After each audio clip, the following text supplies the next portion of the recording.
owner to occupy for 30 years, but what is the limit? There is a limit that the first owner has to stay in there, isn't there? No. The unit has to remain occupied by the owner, but not the specific owner that buys it from us. They could sell it in 5 years, they could sell it in 15 years, but the next owner has to occupy. Has to occupy. Well, how long did you file? No, there's no limit on how long. So when we sell it to the first one, that 30 years starts ticking. So until, let's just say we sell it in 2024, 30 years is 54. 2054, that will remain an owner-occupied structure. Question. Oh, Rodriguez. Thank you, sir. So are these units going to go through the first time homeowners program? Yes. They are. So my understanding was when you were a first time homeowner and you were receiving funding through the city, you were supposed to live there 5 years, at least 5 years. Has that changed? We can't require somebody to stay in a residence, right? You can't require it. So if you look at our down payment program, which is I think what you're talking about, it's a 5-year program, right? So we give you a loan grant for 5 years. If you move, you have to pay back within the 5 years. Doesn't mean you have to stay there. It just means you have to pay us back whatever is left. So if you stay there 1 year and 20% is completed, you pay us back the rest. Doesn't mean you have to remove it. Depending on the funding source, you have to understand the funding source. So if neighborhood housing got involved, I don't know if they're going to be involved. Neighborhood housing is involved. So are you talking about counseling or are you So talking about the restriction? I'm just talking about the restriction. If I may, Mr. Chair, I hear what you said, that it could be sold, and it could be a developer who comes in who then takes this property and rolls with it. And, you know, we'd like to see home ownership. Is that what we're looking to do here? Yes. Okay. Two homeowners. One each. Buildings are restricted to a homeowner application. Person who purchases it does not have to remain there for 30 years, but when they sell it, the person who buys it does. The person who sells it to does, and it rolls for 30 years that way. If I may? So, why does the first homeowner not have to live it there, but the second one has to stay there 30 years? I just want clarification of that. It's not, they all have to remain as an occupant in the building, but they don't have to remain there for 30 years. So if I own it and I buy it and I move in and I occupy it, my residency there until I sell it, I have to stay there. But once I sell it, the next homeowner has to live there as well. And the next homeowner and the next homeowner. It will always be owner occupied. I understand that. It has to be owner occupied. Yeah. One last question. I'm just concerned. Great idea, trust me. I worked by the hospital and left that building every day, and these buildings are absolutely gorgeous. You know, stating the integrity of the historical absolutely is fantastic. Not having the units chopped up is just as important, obviously. My fear is I don't want this to, we now have auxiliary dwelling units, and so to save the neighborhood and again, bring the neighborhood up, we need an excellent group of people to buy this and be someone that will stay there and grow the neighborhood as well. That's my concern. And so that's why I'm asking you the question. You know, years ago, perhaps because we weren't as clearly, things weren't clearly stated, I'll be quite honest with you, anyone I sent over to your program, I thought that they would have to live there, yes, for at least 5 years. And then if they were to sell it, if they went through any program, it would be income-based. Has that changed? No. Okay. So again, we're still going to have the ability that if I am able to meet the payments and go through all the programs and I am in low income, then I would have an opportunity for this, not someone who's a mega landlord or someone with $1 million bank. That's the 30-year restriction. It will never become an investment property for somebody, and we monitor. just like we monitor all our affordable units. Okay. I should have gotten that first. But good enough. Thank you, Mr. Chair. I just want to make sure. Thank you. Any questions from the other colleagues? All those in favor? Okay, the first one. Income based. They're all Yes. Once the owners have. It's still reverse, that's what I want to make sure. that's their restriction That's restricted. for 30 years. Next, when they sell, they have to sell it to somebody. So our deed is the owner includes a restriction that says that you are foreclosed. Because it's in the warranty deed or quickly it's actually. When I put claim into, let's say, South Dakota, it has a restriction in it that the homeowner or the purchaser or the buyer and transfer it has to be income and not. In our, Okay. it's in, Thompson Winchester houses, it's in the Judith Terrace's That's what house. it's. And even if it gets foreclosed, banks will have a hard time.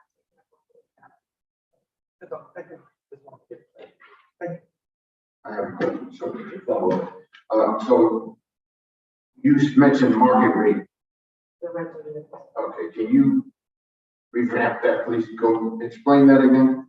So we decided that the rental units, to not restrict them to affordable. Because if we do affordable homeowners, if it's a family of four, they can only make $89,000 a year. That is 5,000 square foot structure. They have to maintain and carry. So we felt that if we restricted the rental units to low income as well, it's a tougher lift for them to have to maintain this particular. So there's no restriction as There's no restriction on the rentals. If we looked at maybe doing two of them out of four, if I had one house, which is 2 units, maybe doing one as an affordable, one as a market, but it's gonna be a big lift for somebody making, low to moderate income on these houses. any of all the Wingate. One more question. How much is the house? How much is one of the units? It is going to be, so one of the structures is gonna be based on the income. I figured it out that they can only pretty much carry a $250,000 as a low income home. So if they want to have really good jobs, whoever buys the house, $250,000 is large. That's the max income at 80%. That's why I didn't want to restrict the rental units, because if I get somebody that fits it a little lower, it's gonna be a tough lift, you know? So that income is going to help them. I mean, this is a change. This is going to be a generational change. Location alone. Value is just because it changes.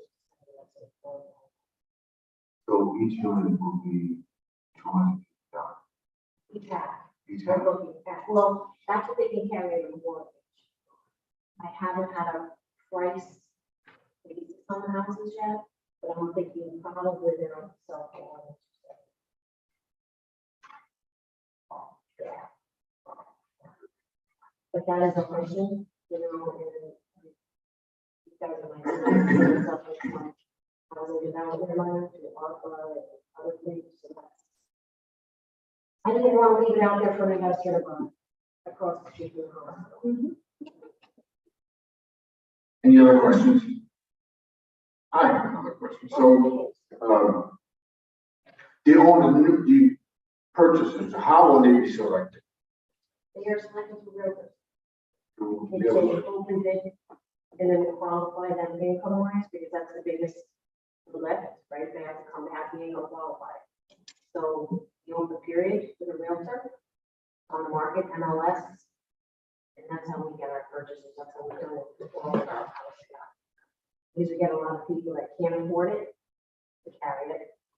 Because it's gotta be 30% of their income, can't be more the mortgage, right? So they have to be able to afford to carry the house in their mortgage. So isn't that going to incur more costs by using a realtor?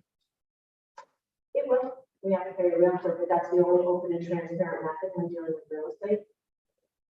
Is to use the realtor. And the state's gonna require it using their funding. Questions from the committee? Everybody clear?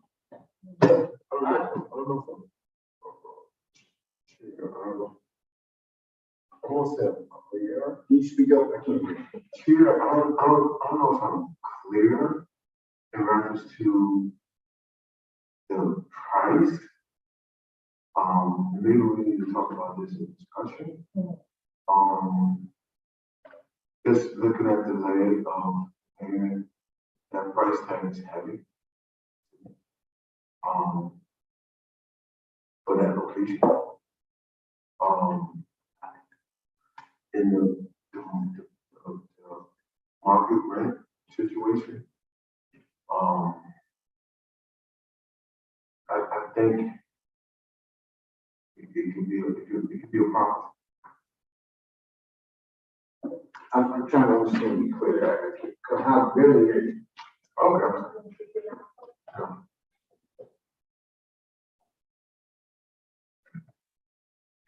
Actually, I'm telling you, is there any way or any other funding that we can get to bring the cost of the house down?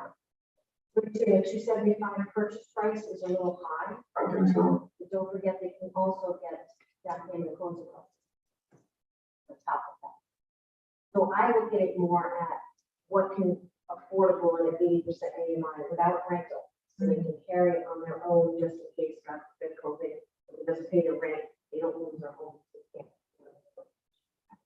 So if you want to bring the cost down, we could choose to sell it for whatever price you want to sell it for. But again, I look at it also as to bringing in money and rotating it back out to another project as well. Not that, you have to make as much money as you need to. But if you want to choose to do it as 150, you can do that. The values of these structures are going to probably be about $600,000 on market, fair market value. Yeah. They're going to be a very high value. I mean, it's life changing for affordable home. Because they're going to be wanting into equity, a very high equity. But again, the purchase price, if somebody has to come in with the ability to afford it. So if you want to choose to do 250,000.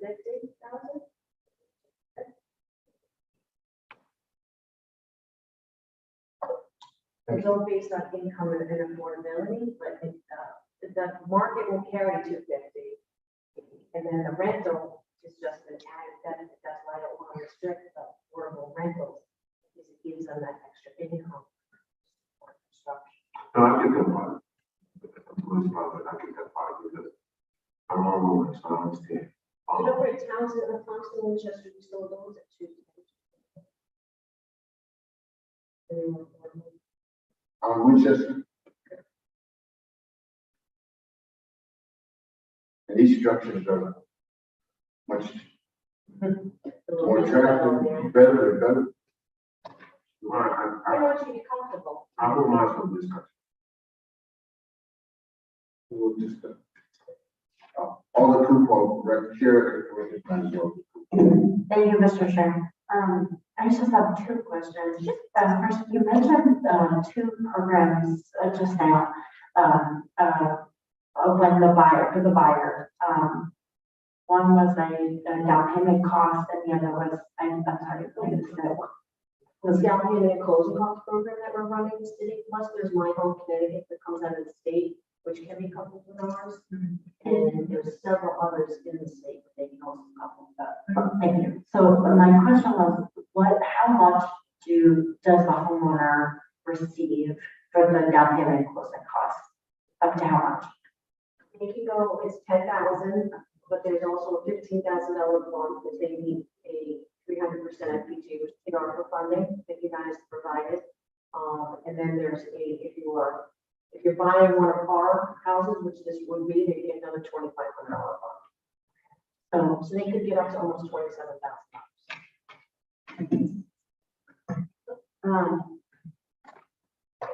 And if you couple it with one whole Connecticut, which is probably another 25,000. And is there support provided, to those homeowners to apply for these programs? Yes.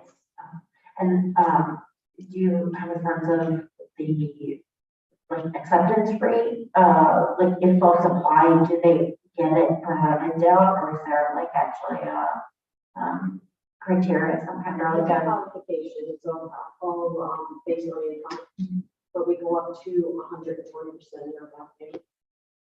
and then my last question was just, I think I'm, thinking very much along the lines of my colleague from 29 Ward about, so let's say someone were to buy it based on the selling price that we set. For that person, if they choose to turn around and sell it, what safeguards do we have in place for them to not sell it at $600,000? Because it has to be sold to another low income person, low income. What did you, okay. So the same criteria that they had to do, the new homebuyer has to do the same, they come here, they have to come to me And so, to qualify that new homebuyer. sure, but there's no way in which they can change the price. No, but it's an affordable person will never be able to afford this. I would never go. No, okay, thank you, Mr. Chairman. So to piggyback off of that, so if those two programs were imposed, wouldn't that impose more restrictions? No. The restriction on the deed is the most restrictive.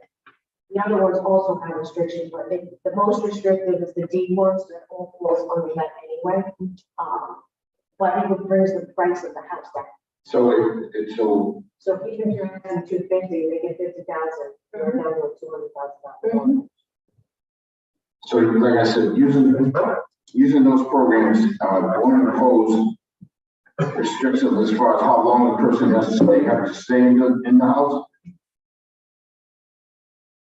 Right, This is why I'm asking this. So when I bought my house, here in New Haven, and I used city funds to help with the down payment, I had to stay there 15 years or pay the money back. Correct. So there's no restriction there on this, if they apply for the program. 15 years, but it was in your benefit to do so because you won't have to pay back. Right. So with our down payment, it's 10 years. If you go to leave, sell it, you don't have to pay your balance back. Okay, But the 10,000. restriction So on the deed that's still 10,000. stands anyway. So that's still going, you still have to sell it to a homeowner that's going to happen. That's what it is. You're gonna pay me back my down payment, and you're gonna have to sell it to an affordable homeowner. You got it. Sidebar with you. Okay. Alderman Guzman, chair recognizes. Thank you, Mr. Chair. Mr. Chair, feel free to interrupt if you don't think this is germane, but I was just curious, for other similar purchases, how frequently has the down payment assistance program and closing assistance program or My Home CT like been used in conjunction?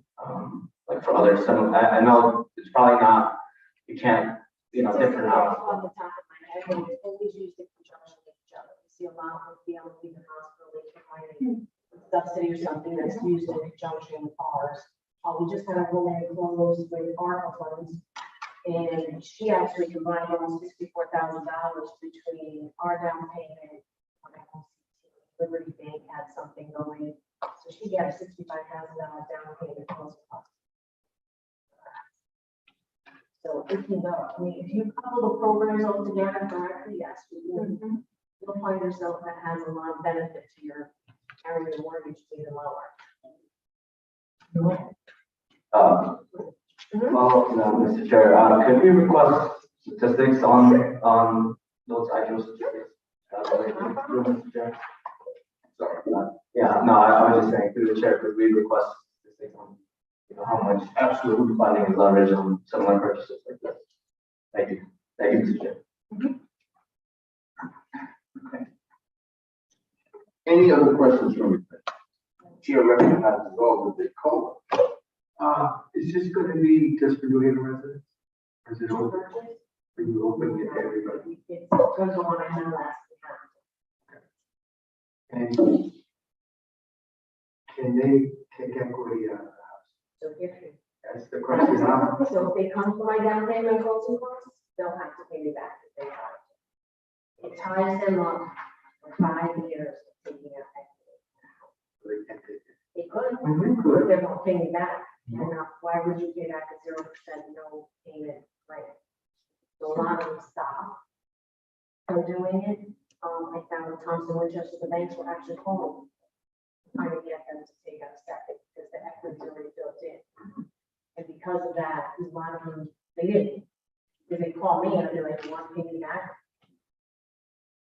So in our equity, $10,000. it was everyone at the top. So it ties them up with the. But this is open to the open market. Anybody, somebody can come from Waterbury and run it. As long as they meet the qualifications of the income and they're always occupied, they don't own any other house, we do check that. Okay, so first time buyer. And I don't want it to be an investment, because, you know, even in Thompson Winchester, they'll come out of New York. Thank you, Mr. Chair. Yes. Any other questions? Alderman Rodriguez. Thank you, Mr. Chair. So one of the things, I think this is a great location. It's right near the hospital, and I'm hoping that you would get, I don't know if I will reach out to someone tomorrow, I have to work for the hospital. I think it would be a great opportunity for an employee to be able to benefit. They can live, they can work wherever, whichever hospital, but I think it would be a great opportunity, absolutely, to sell it for home ownership. These are beautiful, like I said, these are beautiful houses. Would you, I know you're gonna put it on the market, so, your department went and reached out to, I know they do like a $5,000 program. And you have to Of this do particular item. something like Wait till the that. end. No, you can't, yeah, just ask for any public testimony Yeah. and then just go to the next one. Yeah. So I think it would be a great opportunity for whoever's gonna own it, because this is, you're gonna have the income, that's gonna help you. Well, I have to update the others in hospital anyway, because they've been calling me about this building that they generously gave me one of the winter. So now when I update them that I did get the money to finally do it through this community investment fund, I will also let them know that they can, that they're, but employees know when I'm ready to sell it. And my last question, Mr. Chair. If someone has already gone through the first time homeowner buyer program, they are not eligible to go through the program here. Let's say they bought another house and they still own it. Yeah. That's right, because they're not the first time home buyer. That's right. Okay.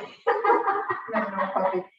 So, no, thank you for answering, and definitely through the chair, if we can get, I know that LCI was updating pamphlets, it would be awesome if we could all get some information and forward it to our residents, that may be interested in becoming homeowners in the city that they live and work. So thank you so much. We're gonna also require on this building, because it is to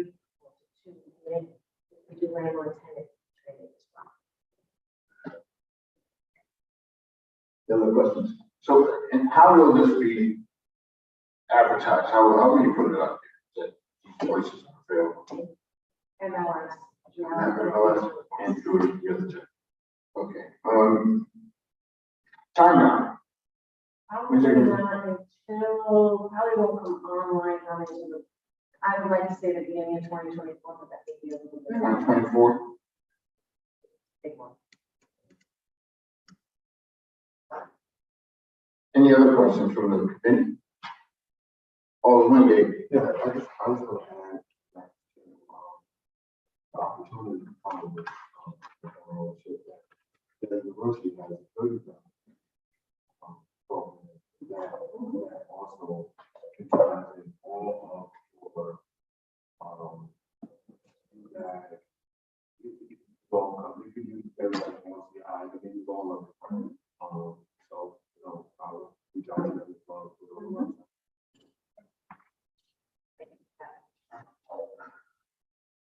I think this is- Thank you. Any other questions from the committee? Any other questions from the committee? Any other questions from the committee? Thank you, Ms. Schroeder. Thank you very much.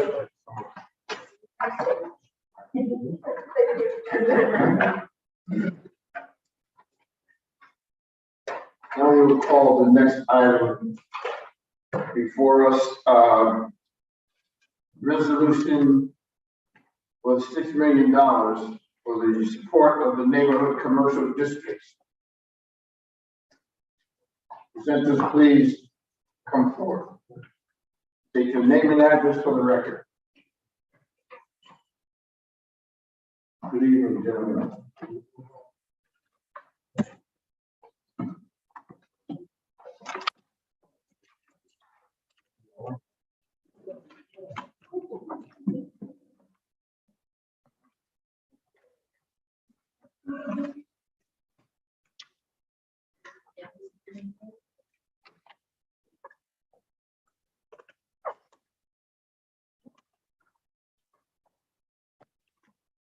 Good evening, Mr. Chair. My name is Michael Piscatelli. I reside at 353 Summit Street in New Haven. I'm the Economic Development Administrative Person.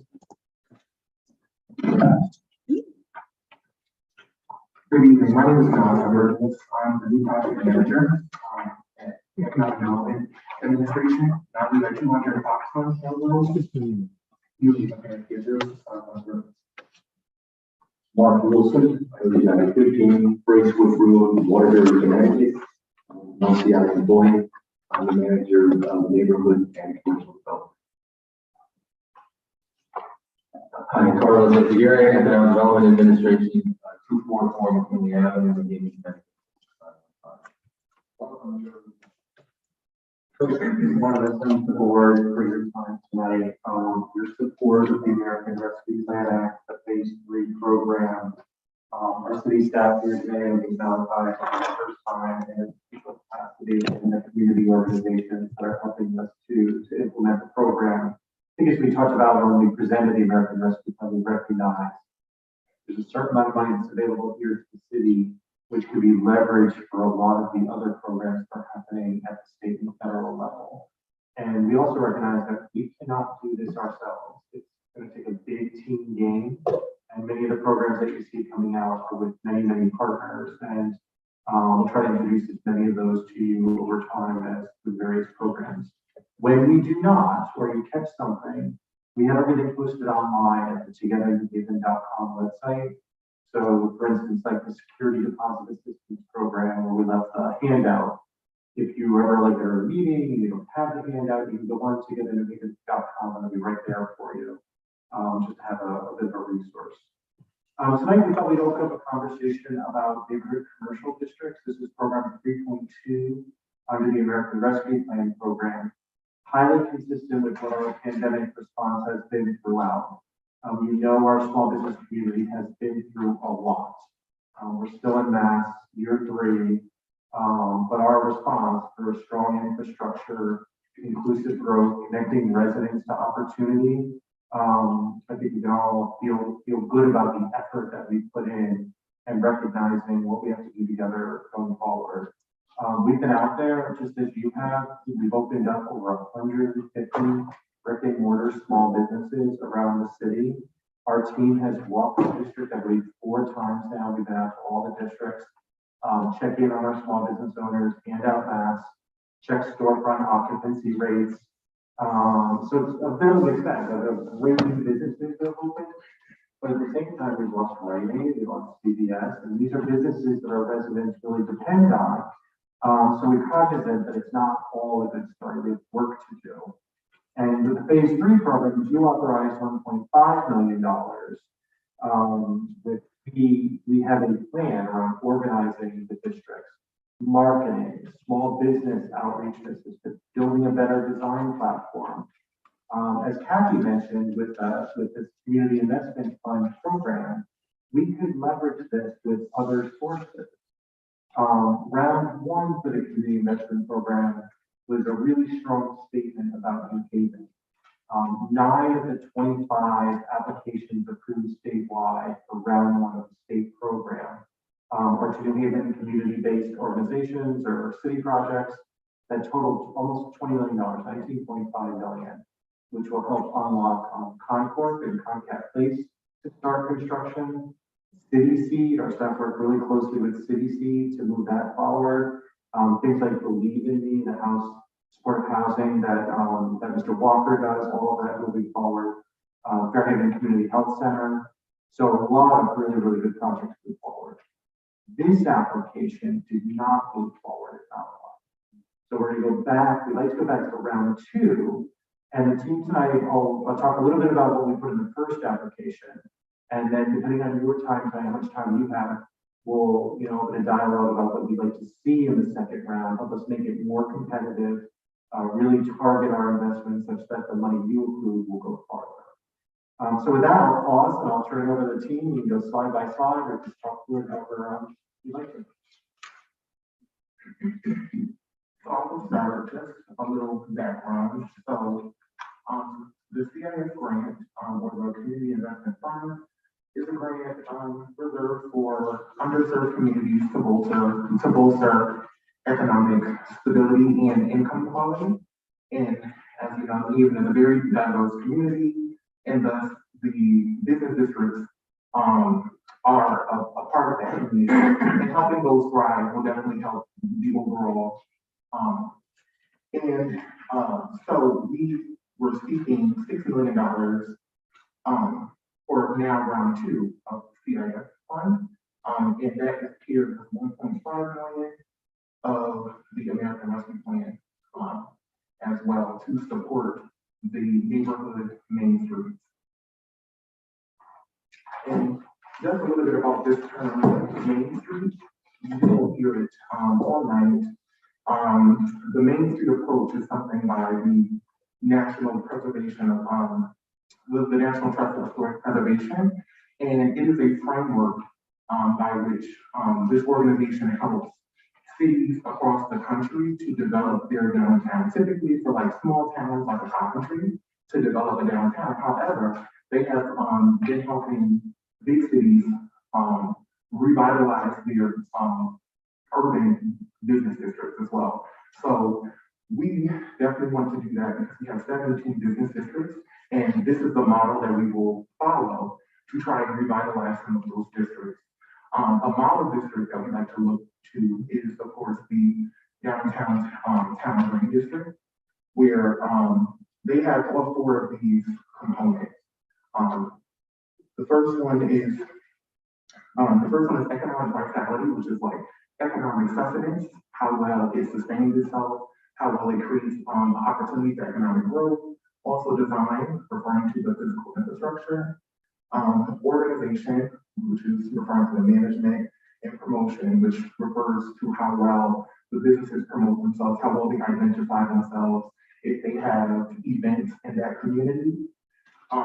And downtown is definitely a model that we can follow and try to replicate in other underdeveloped business districts such as Kimberly Square or Grand Avenue, Dixwell, etc.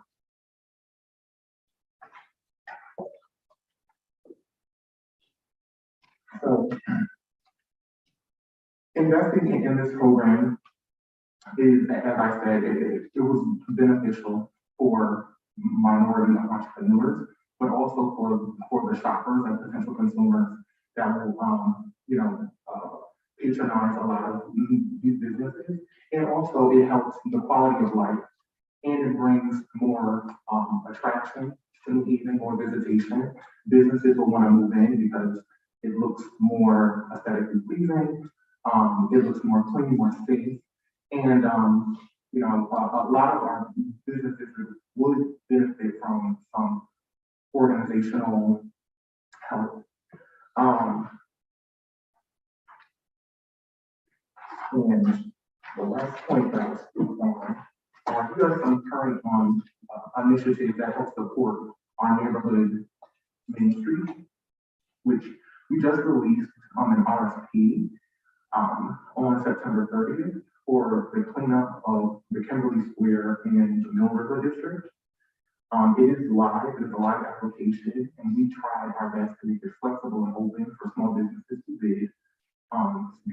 times small businesses are hesitant in bidding because they don't have the employees necessary in order to be a strong applicant. So this time we made sure to allow for people to have subcontractors as well. So we really try our best to make it flexible, to make it open.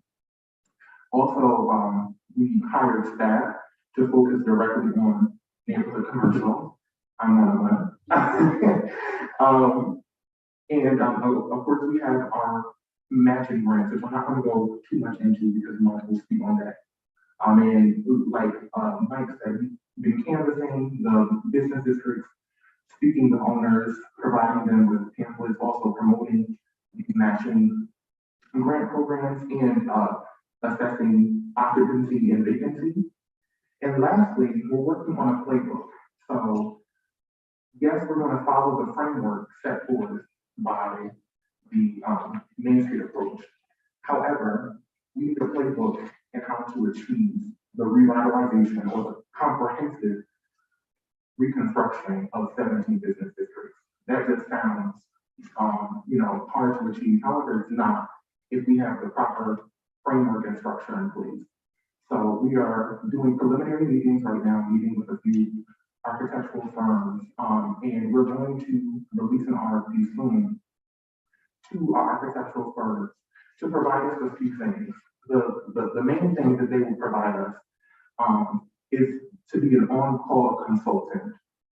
Basically, wherever we drop the ball as the municipal employees, we need this consultant to step in and help us really achieve this revitalization of our business districts.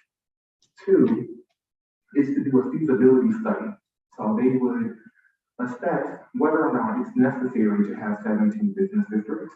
One of our preliminary meetings, one of the companies said that it may not be necessary to have 17 business districts, while another preliminary meeting we had said it was necessary because a lot of business districts don't want to feel like they're being swallowed by a larger or more successful one.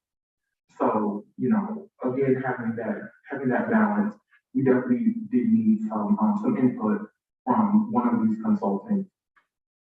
And also, of course, is the physical design aspect. So they would provide some physical architectural design and plans only of our targeted areas. We're at a breakdown because, to do design plans and architecture for 17 business districts might be a bit much.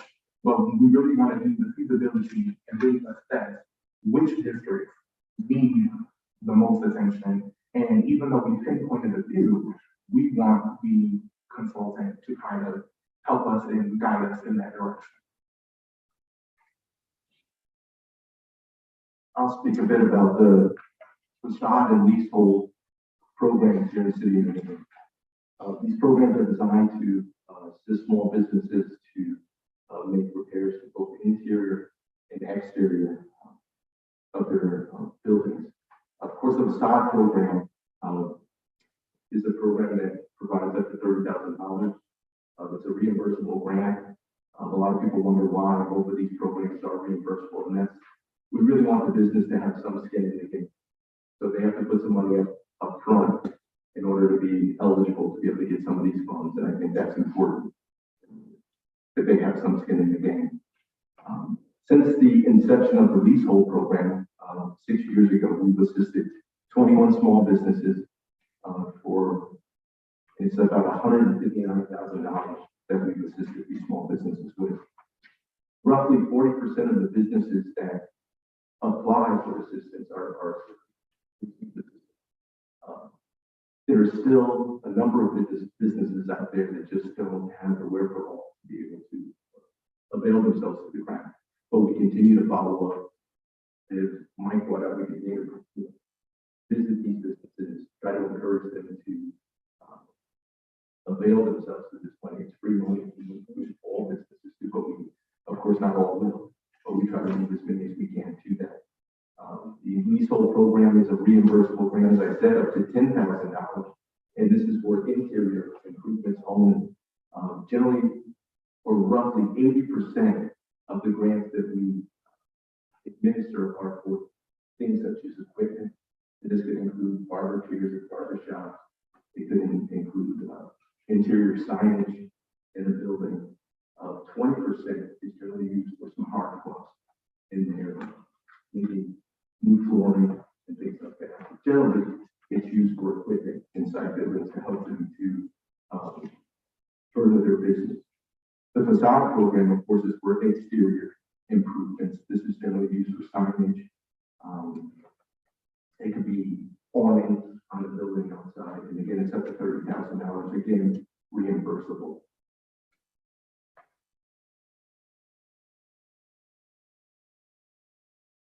We had a couple of,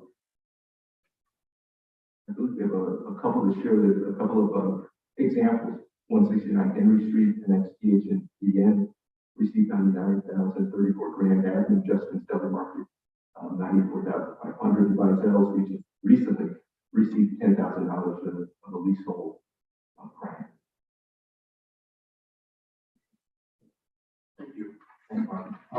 Just the next few slides, and I won't go through them in too much detail, but I think we're sort of trying to tell you the story of what we've been really doing with neighborhood commercial, especially since COVID's hit. So you'll see we, Mike referenced that we have an engagement page that we created back in 2020, and when COVID hit back in March 2020, and so we've been really tracking some of the economic activity in a way, a more organized way, I would say. Some of the senior rep when we started doing this in a more organized way. And you'll see our permit activity. This is for housing permits, and of course, this is a bigger issue than just neighborhood commercial. But we've been leading the state by a large margin in new housing permits. And you get a huge year in 2020. 2021 was was a little slower, but 2022 we're way up again. And all of these numbers, be big or small, from here are leading the state. So that's something that we are tracking. I think we talked about this a little with the alders in the past, but some of this is sort of some of our neighborhood commercial playbook stuff that we're already working on. Here you'll read a little more. This is just a little more background on the occupancy vacancy walks that we do twice a year, and you'll see the neighborhoods. I would also say when they were going to give them a shout out is that they actually, despite the challenges they faced during COVID and not being able to serve customers in a brick and mortar way, even they did pretty well during COVID as far as holding their own, as far as new vacancies. We had many more business starts and business closures during those 2 years of COVID. And I think we've also followed a lot of the national trend, but also I think leading in our numbers with Black and brown business starts. I think Black business starts are up like 20%. Are there the highest numbers in the last 20 years of Black business starts for the Kaufman Foundation, and we've opened whatever. Talked about it yesterday. I think we've opened over 30 new Black businesses in New Haven since, for a city this size, that's significant since COVID hit. So that's just some of the research that we've been tallying. The last part I want to just touch on is just when we talk about 17 businesses for credit, it's sort of a fungible number. It can change, but we really wanted to talk about what's like Fair right? Fair has a little business district, but not a lot of folks. They don't necessarily have an organization there yet. We're thinking about thinking on Quinnipiac out, non-calculators and those kind of neighborhoods. Just we want to make sure we really are thinking about them, map them all already, which is the first step for us. And so we'll be thinking about some of those districts as well when we start to do some of this funding. But these are some of the just at the back of the presentation, some of the major neighborhood commercial districts that you're probably familiar with, and just giving you an idea of what for these districts. These are certainly part of what we both approved back in the summer for the ARPA Phase 3, was for neighborhoods like Dixwell, Fairhaven, The Hill, and Dixwell, Fairhaven, The Hill. I guess those are approved out here, but this just gives you an idea of what we're sort of working with in these districts. Dixwell, we have Concat Place coming online over the next couple of years. We've got Beulah Heights, Joe Green's development on Cooper Dixwell, which is about 60 affordable units. The Q House, obviously, which is is still growing, and over a couple of years.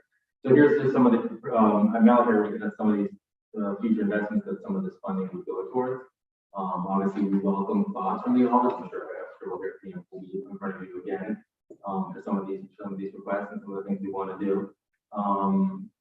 see the hill, you know, this one is, we're actually particularly, I mean, Malachi and others sold it was a little being modest, but doing something in Kimberly Avenue, Kimberly Square, to do a clean, just to even put together a business group. We've tried over the last even 15 years that I've been working on and off of the city. You know, we tried in Kimberly Square, we never made a whole lot of traction. So, you know, the fact that we're going to put money on the street to get the place cleaned up, you know, have somebody clean it up every, you know, just like we do in Fairhaven with the murder, just like we do on Whaley with America or Temple West. They're, you know, these are their own contractors. But so we want to make sure that places like Kimberly Square are protecting that they deserve. So that's, you know, so you can just sort of go through and see some of the here we're highlighting on the hill page, we're highlighting some of the new business openings in Kimberly Square, and you will see a lot more of us out there. So that's pretty much it. I think there's a funding, if there's an implementation schedule in the back, it generally follows the requirement of ARPA spending being done by 2026. And yeah, we're happy to take any questions. All the way, Gabe. Thank you for your presentation. Question. I hear the word giving again reference to businesses, small businesses. You know, what comes to mind is barber shop. What comes to mind is barber shops for me. So you gotta break it down, right? Like what's the skin in the game to receive the grant? How long does, you know, you say some of this money is free, but what's the skin in the game? So it's a reimbursable grant. Okay. So you would have to pay out, or suppose I need barber chairs. You'd have to purchase those barber chairs and then come to us with those receipts, and then we, you know, give you that money to pay them back. So you really have to come out of pocket first, and then we reimburse you up to $10,000. How long is that process? This is the city, so it's probably about 60 days.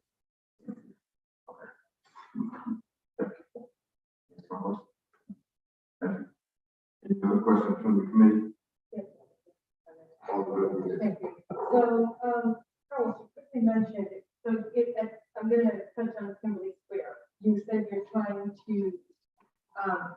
you're trying to connect with the business owners that are there to come together as a group. And is there any takes on that, or they just aren't coming together to form a business district? Is that, am I? Let me start and then just to set the table on that. So one of the reasons why we showed just 3 examples is when Malachi has a playbook, it won't be the same plays in every district. On Dixwell, it's probably premature to organize the businesses because Comcast Place needs to be built, right? So on Dixwell, we've got some great small businesses. Take May's Flower Shop is one that we really want to figure out how to go to the next level. So on Dixwell, maybe a little bit more on streetscape infrastructure, stabilizing great small businesses. On Grand Avenue, we had a really functioning district, special services district for years, which has fallen off. So we're putting more time into the organizational development so they can get back on their own feet. Kimberly Square, I think we've got a pretty good stable of businesses, and now I have to talk a little bit about anecdotally, knocking on the doors over and over, building a group. So some of that insight I think quickly is good.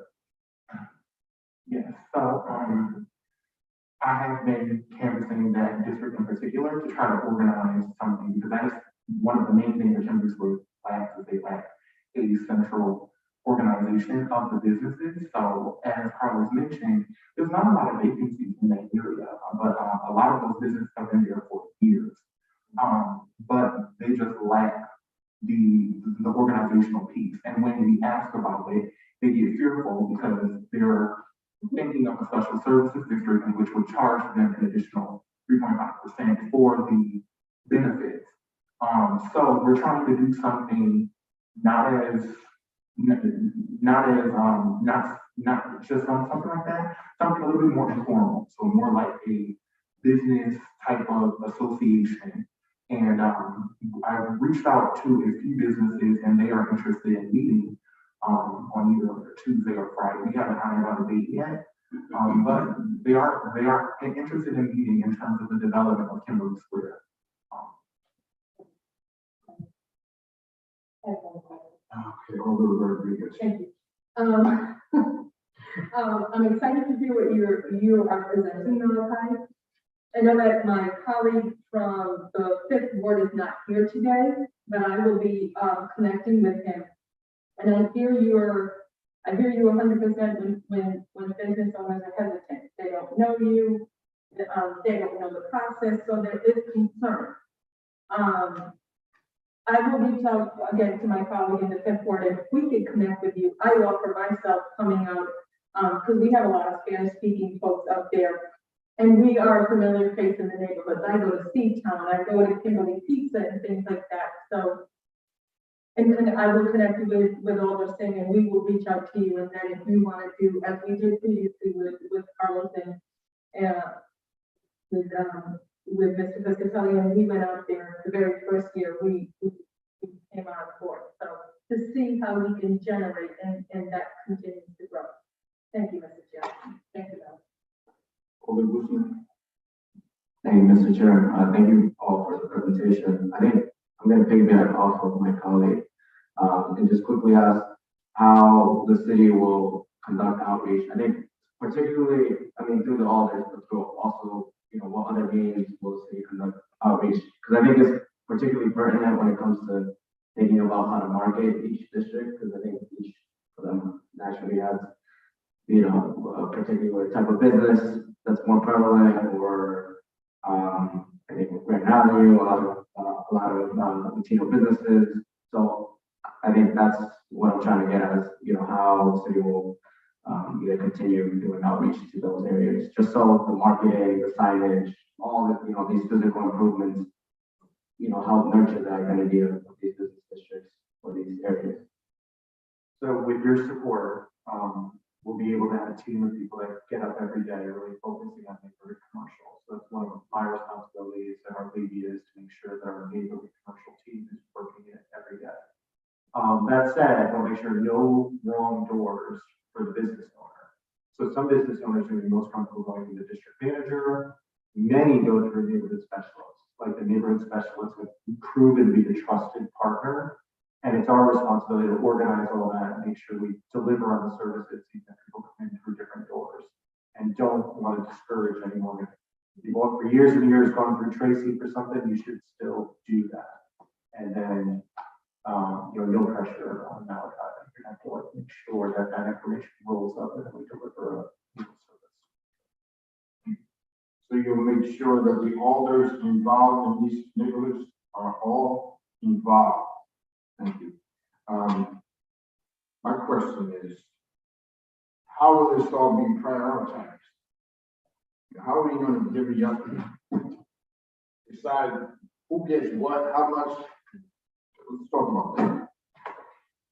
So your input certainly matters. We have core districts, right? Dixwell, Whaley, Grant. This is our core with long-standing businesses. We want to make sure we're strong in those areas. The playbook will be a little bit different for each one, as I just mentioned, in terms of Grand Avenue. We haven't done streetscape improvement 25 years. We've done a streetscape improvement right now. So we're going to work on, a matrix almost to show where we think it makes the most sense. Your input matters, right? We're hopeful the state would be with us in 3 years of funding just to get ourselves through the city and really upgrade the streetscape conditions. But we'll see. If you get the wrong one. I think that's great that the neighborhood specialist is involved with that, and we'll reach out to the alders. All the one game. Yeah, I think I heard it. I just want to make sure I heard it correctly. It's been a long day for that. Zoom this morning. So I just want to make sure I heard it right. The expectation is for the neighborhood specialist to grow. Okay, I see somebody. I think I saw your reaction. Not necessarily. I think we were just saying if that's who a specific business owner is more comfortable with, and that's who their first point of contact is at the city, then by all all means, we're not gonna say, oh, well, this isn't a community development issue, so we're not gonna deal with it. That's all we know. No, certainly, Malachi, we have front basically with Malachi, Mike and Mark is the head of neighborhood commercial and done a lot of baseball comps in the area. People know him, he's in a new role at LCI now. And then certainly Mike and I get these calls all the time too, and we really try to run ourselves like customer service first, so it doesn't matter if the person is, running a very, very small business and, we will take the calls ourselves. So no, I don't think I saw you guys, your reaction, I don't think it was meant that, it's running through the neighborhood specialist per se, it's just, that's the first point of contact, and then we'll take. Okay, because the reason why the reaction is that is the actual response of like trying to get the word out, right? Like trying to have that word out there that these funds are available. This is what you can talk to, and this is who you can talk to. I don't see that in the neighborhood specialists all the time, right? So if we have to be a part of it, we want to be a part of that, right? As an alder Ward 29, right? I want to be a part of that process to get the word out, right? Because I don't see them going looking for trouble. People call them about the trouble, and they fix it. And our role sometimes we go looking for trouble. Yeah. As long as it's good. I mean, Understood. This is still a business development initiative. I can say it's still a business development initiative. We're all a team at EDA. Work closely with LCI, and that's why Mark has a neighborhood commercial role within LCI. But certainly, yes, we're not relying on it. thank you, Chief. But just to piggyback that, it's definitely a team effort. So it's all of us around the table. We're the leasehold and the facade program, we're still boots on the ground, we're still going door to door knocking. Right? Each one. So we're still old school. We're going, door to door knocking. And these two programs feed off one another. So we have contacts as we go to a business, we see that they don't need these interior improvements, but they need some exterior improvements, and we pass that on to the facade program to make sure that they know that, hey, we couldn't help them with the interior, but they could use some help with the facade. So they have to play on one another. So, my concern now is maybe jump to gun run. So in the implementation of the new streetscape beautification of these projects, maintaining afterwards, where are we going with this? Where are we going with that? Who's going to maintain it? Is it going to be city, LCI? Who's So there's a real durability to neighborhood commercial streetscape improvements, and they last a long, long time. By good quality materials, sidewalks to our standard city detail. I think what we've seen is the maintenance is falling off day to day, the trash, the day-to-day conditions. So we're interested in this first maintenance RFP if we could really support that daily cleanup to make sure that we get off every day to a really good start, get on top of stuff a little bit earlier. But the balance of the two, by good durable stuff, the streetscape, and then the maintenance every day is sort of the strategy. And also, just to add, in terms of the maintenance after we do our intervention, that's why we want to establish an organizational component in each business district that is development. So that organizational component can then at that point kind of do what a special services district does in terms of hiring and contracting your maintenance people to clean, etc. very important? Thank you. Any other football?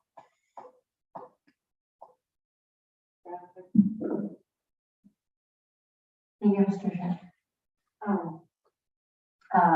I have a couple of questions. The first one, so I see that the item before us this evening is to approve the city of $5 to $6 million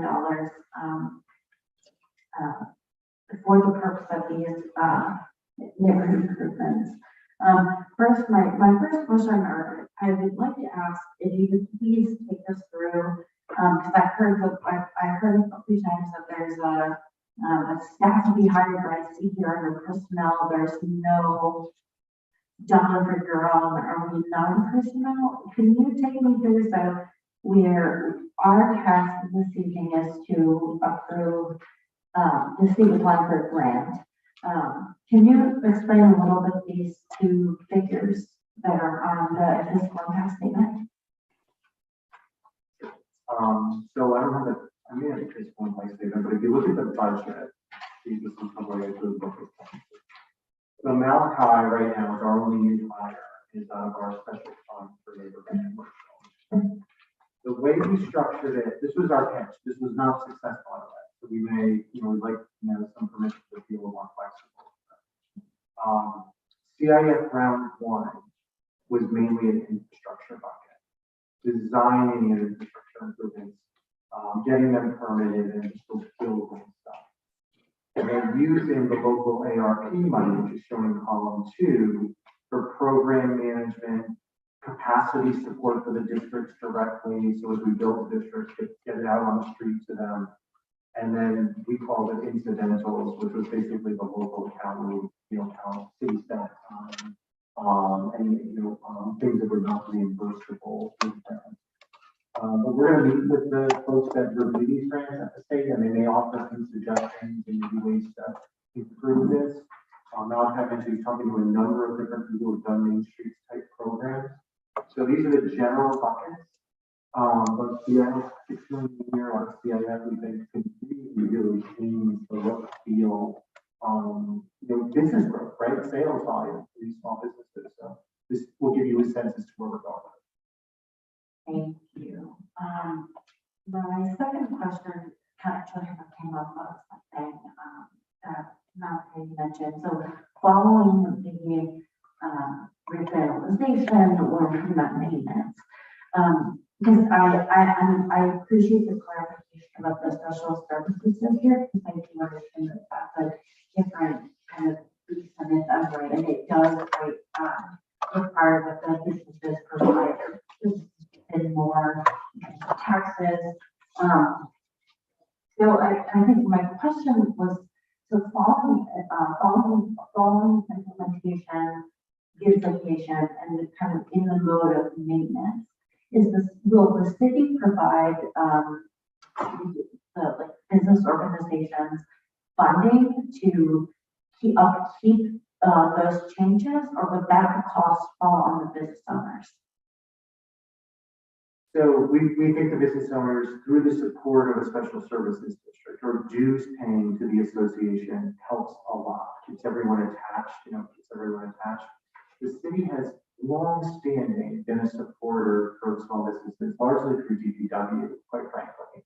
So they go out, they pick up trash bins, they do supplemental cleanings, they always help us with the cleanups, etc. The intent of the program is not to put any additional burdens on small business other than the just get organized, right? Put enough in through dues or special services so that you're organized, and then that helps everything along, if you will.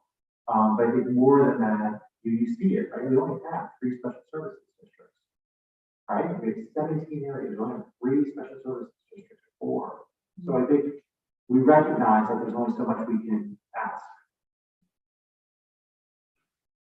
So, sorry, just to clarify through the chair. So, I'm sorry. So, I'm a little bit confused. I apologize for getting tripped up. But so the intention is not to create the special services district because they do require that the business owner, right, that the business, and as I understand, there's like a voting procedure, right? Because I know in my district, right, so I'm in Worcester Square, we are currently facing a crisis of pizza boxes everywhere, trash is at an all-time high, folks are eating in people's lawns, like it's somewhat of a mess, right? And I don't know the story history of the district specifically, but I think my concern is, or I guess maybe the simple question is, will the organization of business owners will need to, I'm sorry, I also really want today. I'm sorry, okay, let me try it one more time. The business owners will need to provide funding for the maintenance after the fact for these business districts. Just like, for example, so right, if we update the signage, if we put in, if we update facades, but also if there are trash bins, if there are other signage that is specific to each neighborhood, streetscapes and things like that. In order for that to remain beautiful and revitalized, right? There is a cost for upkeep. And with that, then follow the business owners in that area. So, are you asking business owners on some of the responsibility of keeping those intact? Well, yes, Mr. Chair, to some degree, but also, I understand so downtown, right, has been town for the special services district, where there are dedicated those who they work for town green to keep downtown really beautiful, and, a lot of work is right maintaining the plantings and cleaning and all of that, like money, those folks get paid to do that. Right, there's like a team of people. And I guess my apologies for the convoluted, drawn on question, but I guess what I'm worried or thinking about is just, as of that, don't get me wrong, I think this absolutely necessary. I think this is a really great plan. I think revitalizing, oh my goodness, streetscapes in the neighborhood are incredibly important. But I'd like to understand, once we come in and we beautify, what happens after the fact? And is there money, like, will there be a budget allocation for upkeep, or will that then fall on the businesses to pay for outside cleaning to come in and,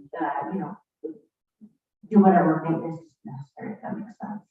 You are asking the same questions we are asking. So, and the same way of like trying to figure it out. Like to give you like one idea we came up with is like, we can't do special services. The business owners don't vote for that, the property owners. So you go, it's just so hard, and then we're gonna run out of time because ARP is, 2024, we didn't spend.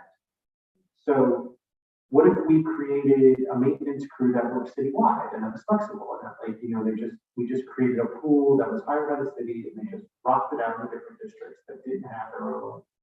Just one of like 5 ideas we're trying to figure out, and we'll come back to you. So I think, we'll as we work it through and see which districts, what's coming together, we'll report back out on some ideas, and then anything on the city side comes through budget or otherwise. But when we come to you for your budget hearing, we'll have a pretty good sense as to what we think makes sense based on all of these interactions and what might be available. So in other words, that hasn't been figured out yet. And I think based on even if I may add, I don't know what it's actually for a while, but I think it's also the picture and I think that if you look at some of the little neighborhood breakdowns that now come together, we want to like get rid of an SSD or a special services into it, right? But it has a limited budget. So there, we can build organizational capacity by hiring the right person that can do the right marketing and pull business together, and they can decide as a group to raise their mill rate that they pay and pay more to it. And then other ones like Kimberly, right, are not near ready to start a social services district now, like I said. But I also think that there's no intention to leave, to do improvements that are going to be, we have to find a way that these are going to work for each specific neighborhood. So if it's in the public right of way, like the we'll have to work with public works and you guys as the budget deciders that we can pay for to put more barrels and to maintain them and empty them and those sort of things. But I think We're all looking towards the same thing, but we're at the beginning stages and figuring this all out. We're just going after the grant. We want to get the grant. We want to get the money. Mr. Chair, I just want to say thank you. I thank you for being in that journey with me to actually ask the question. I appreciate what you're doing. It's very exciting. Thank you. On the run, we guess. Thank you, Mr. Chair. So just, because I heard, you mentioned I'm a business owner, I'm renting the space, and so I would love to be involved in this facade program. Does the owner of the building need to say, yes, Carmen, you own a barber shop, you can apply for it? So the business, the owner of the building needs to be just as involved. So economic development goes to Alder Snay, who's the owner of the building that I'm renting. Okay, so he has to approve this whole facade program in order for me to make it look better. Clay Williams on our team does a really good job of this, organizing the businesses within a building and then the building owner. Our next step, the challenge, so we put Justin's Deli in the presentation. But if you drive, walk by Justin's Deli, it looks great.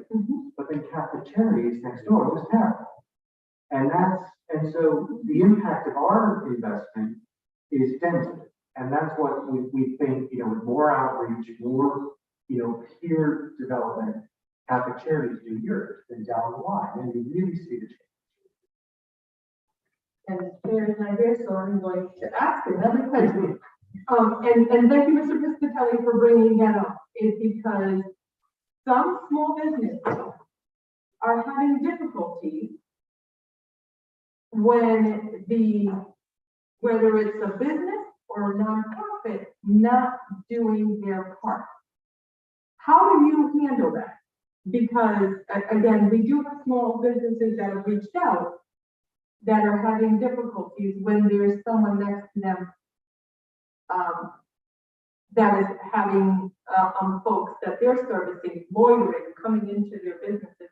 And we could potentially lose those businesses on State Street. So should that business reach out to you in economic development and let you all know the concerns that they have? Again, no wrong doors, but it would be good if it came to us so that we can act as fast as we can. And State Street's a good example. I'm aware of some. Thank you. And my last question is, which ones are the 3 special districts? There's 4 actually. Okay. I had to correct my kid. Doesn't happen every day. So the 4 are Mr. Square, you got it today. Billy Avenue, Chapel West, Town Green, and Grand Avenue. And I think Whaley is the oldest in the state. We were the first. It's enacted by state statute. Your ability to form it as a state. And we were the first. Way back when, 30. So thank you all for answering my questions, and thank you, Mr. Chair, for allowing me to ask my question. Thank you, Mr. Chair. I just had 2 quick questions. So I know the intent is to pair 6 million with 1.5 in ARPA funds, but I'm just curious because the budget, and I know this is round 1 and like round 2 now, but the budget only has allocated 1 million of the ARPA funds, and so I'm just curious what the other 500,000 in ARPA funds would be allocated towards. We, the way this budget grants everything has showed some match, but we don't want to commit it all to round 1 because we go for round 2, that sort of thing. Okay, thank you. And then my second question, it also mentions allocating some funds towards capacity grants. Now, would that be supplementing, the leasehold facade improvement or grants for small businesses directly? What are some of the details with the capacity grants? Although again, I know the budget may have changed. More to follow as the playbook gets put together, but an example might be is, let's say Kimberly Square gets organized and then we put $5,000 in. Maybe we come in with 30,000 to show the impact and value of what's needed. Okay, that's all. Thank you. Thank you, Mr. Chair. Any other questions? Any questions? Any other questions? Seeing none? Thank you, John. Thank you. Thank you for your time. I appreciate your conversation. Mr. 4 and 2, if you'll leave me with the package there. Leave me with the slides. Okay, bring those over. Anyone from the public willing to or wishing to testify on either of these items?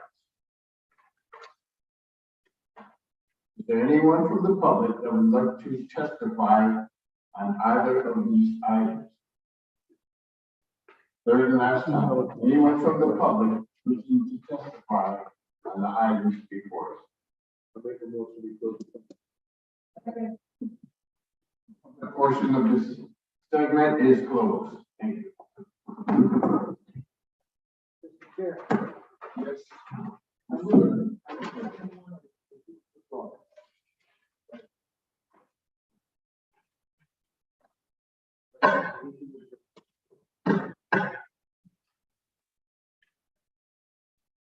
Sure, for the discussion, gentlemen have, they're not doing acceptance in the community, so that's why we're moving this to leave the withdrawal. We will move to withdraw.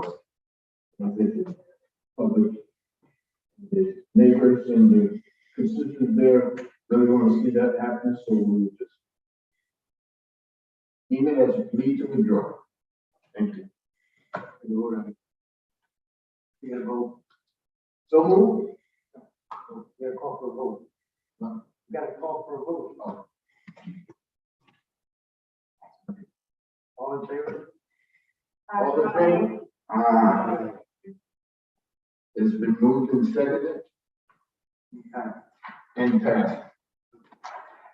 Mr. Chair, I move Yes. item 2 to grant favorable to, let them proceed to apply for this $6 million grant. Second. Moved and seconded, all in favor? Any discussion? All in favor? I think it's a wonderful project. I think it's going to be good for our constituency. I think we have to be a team and get the effort out around what it is capable of doing. What does it mean when you say free grant money, right? What does that mean? It means that you have to purchase a tier first and then get reimbursed. As far as like a barber shop or something like that. So I think there has to be some information around that project. And I think we should be a part of it. Any other comments or questions? All the good things. Thank you, Mr. Chair. Yeah, I think this would be a great opportunity for, especially for business owners in special services districts to get the bang for the buck, be able to leverage this funding, improve, the front of their building or, the areas around it, and take tracking of businesses. I think my only sort of desire is making sure, whatever marketing, whatever improvement, whatever improvements we see in these areas, that business owners are consulted with, because I think it's important we nurture and make sure we keep the character of these businesses and the services that they offer, whether it be barbershops, whether it be certain type of food and cuisine, making sure that they're involved in that marketing. That's how they know it's the best. So I think it's important that again, the owners, but also as community from the city part, making sure that those fit the character and identity of these neighborhoods and what they serve and the people that they serve. It's all in favor. Thank you, Chair. Thank you. All the crew vote. Thank you, Mr. Chair. Building on what my colleague from my first ward, my colleague from the 20th ward said, I think teamwork is going to be essential. I also think the thing that's on my mind is an equitable division of the funds to, each of the districts that were mentioned. What's on my mind is that Town Green hazardous special services district, and we see what, what funding goes into that and what comes out of it is beautiful, well maintained, but that is the hard work and money, right? And so, I'm in favor of this. And I'm looking forward to next steps on it and being a part of the decision-making collaborative process. Thank you, Mr. Chair. Anybody else? All the readings. So I echo the sentiments of all my colleagues on the board here tonight. I think that my colleague from the 29th board, said it early on. It's important that, our residents know what the process is, that, the owners of the properties know that this is, funding that is available, and that if repairs are done and they pay for it, then those services, would be reimbursed.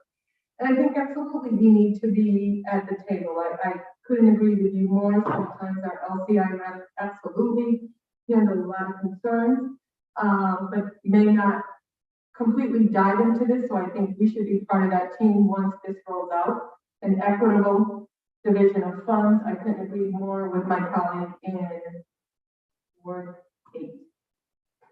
Thank you, Mr. Chair. This is wonderful. So, it's been moved and seconded. All in favor? Aye. So moved. Mr. Chair, Mr. Nicola. I move that we give them to accept the grant from the Connecticut Department of Economic and Community Development for $1.5 million to rehab 596 Orange and 590. It has been moved and seconded. Discussion. Alder Wingate.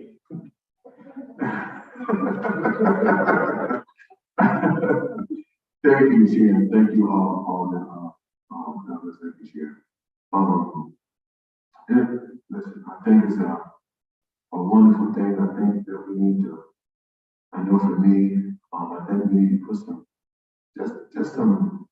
teeth around some things in reference to, can this be occupied from somebody from the city of New Haven? I think that we can do that, right? I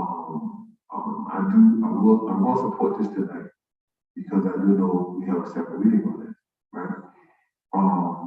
But the 30-year piece is confusing sometimes, but it's told that you gotta stay there 30 years, but that's not really the truth, right? That's what it sounds like. Because even when I bought my home with the city, right, it sounded like I had to stay here forever, but that's not the truth. What the rehabilitation cost for the UDAD on another side, you have to pay that back first before you can sell a home, right? My feeling is just say if somebody came from out somewhere and had a son or a daughter that was in that bracket, right, and purchased a home, and then they can sell it. They can get out the house. It can happen, right? I just think that we need to put some pieces around that. Because they're gonna put it to the open market for sale. I'm just wondering, can we even tie a preference, some kind of preference for a New Haven home ownership in this particular piece? And we can't do that, right? We all just need to do that. Yes, I would like to add that as a preference of residents of the city of New Haven to be a part of that. Leadership, is that, you think that's possible that we could enter that? Well, I did ask her that question. She said it would be illegal to do that, to take away from anybody. So that's the question, how far can we reach into it? So that's a discussion we have to have. We could always amend this on the floor. So we've got a couple of weeks to really dive into this to make sure we're, what can I say, not doing anything illegal. No, so I was all, no, I approve myself the chair I would request that leadership take a look into that and come back and find out if that's possible, and we can. I'd be more inclined to, take that into consideration from the chair. I would work on that. Yeah, I just, can I clarify my ask? That New Haven residents be the preference.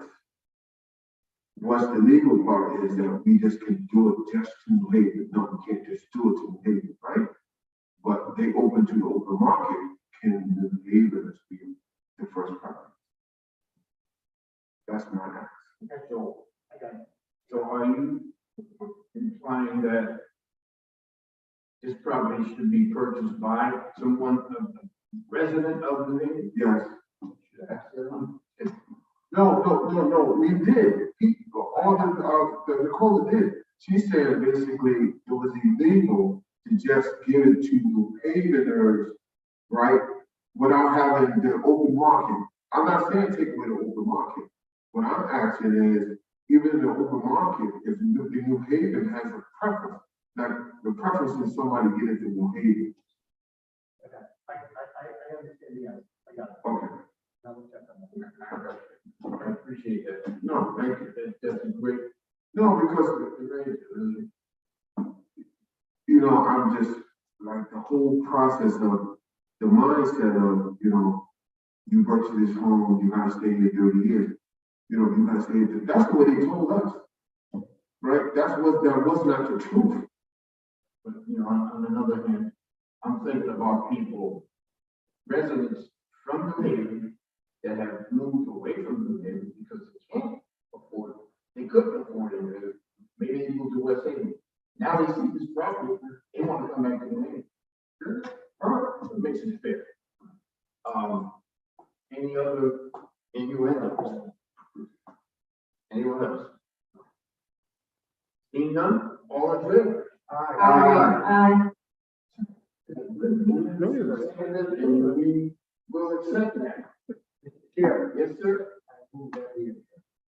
Second.